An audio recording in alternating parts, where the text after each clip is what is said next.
Hey everyone, this is a quick follow-up video to show you how to load the M route that you just created into the Strava app so that you can look at it while you are recording your activity to make sure that you are on track to make your M. So what I did here was I just loaded the Strava app, and it should land you on this page called the feed. And at the bottom in the middle, you'll see a button called record. So you want to tap that button, and it'll bring you to this page, and it'll show you your little GPS dot on a map. At this point, this is the screen that you'll use to actually record your activity, and there's a way to load the map onto it so you can see it while you do your activity. In the lower left-hand corner, you see a squiggly dashed line that connects two dots. That is the routes button. So tap that button, and it should load a page that if you did save your route on the website, it should show up here.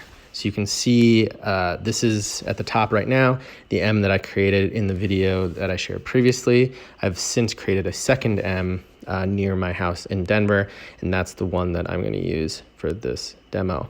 So on the map in the lower right-hand corner, you see a button that says Use Route.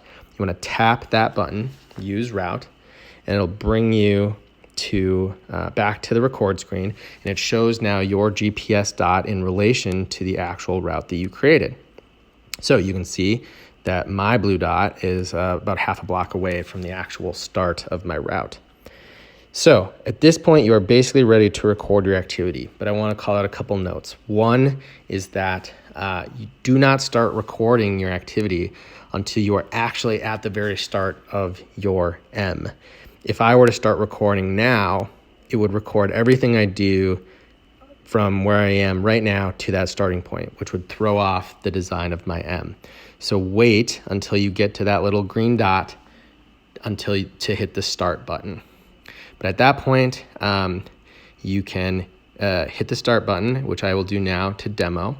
Start. Starting run. And now you'll see a dashboard with your live stats.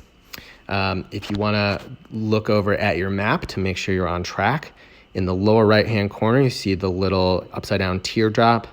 Tap that, and it'll swap you over to the map view. And now you can keep this in your hand and keep this on while you do your activity to make sure that you are on track. So let's pretend I had started this when I was at the green dot. I went and did the whole route, and I was finishing the route right at that black and white checkered dot.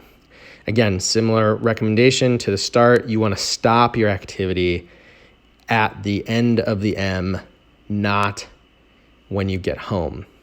So you want to stop it before you get home. That way your M shape is preserved. Again, I know it sounds obvious, but it will be easy to forget when you get out there. So when you get to the finish, hit the stop button. Stopping run. Hit finish. That will save your activity. Maybe you want to name your run something clever, or name it with the hashtag. Whatever you choose to do is fine. So you tap there, type your title, and then hit save activity. And at this point, your activity will be saved in Strava, and hopefully you will have a beautiful M to work with. To give you an example, I'm going to scroll down. This is the test that I did the other night to make sure that it was all working. And you'll see that is what your activity looks like. Okay, I'll make one follow-up video from here to show you how to share this on social media.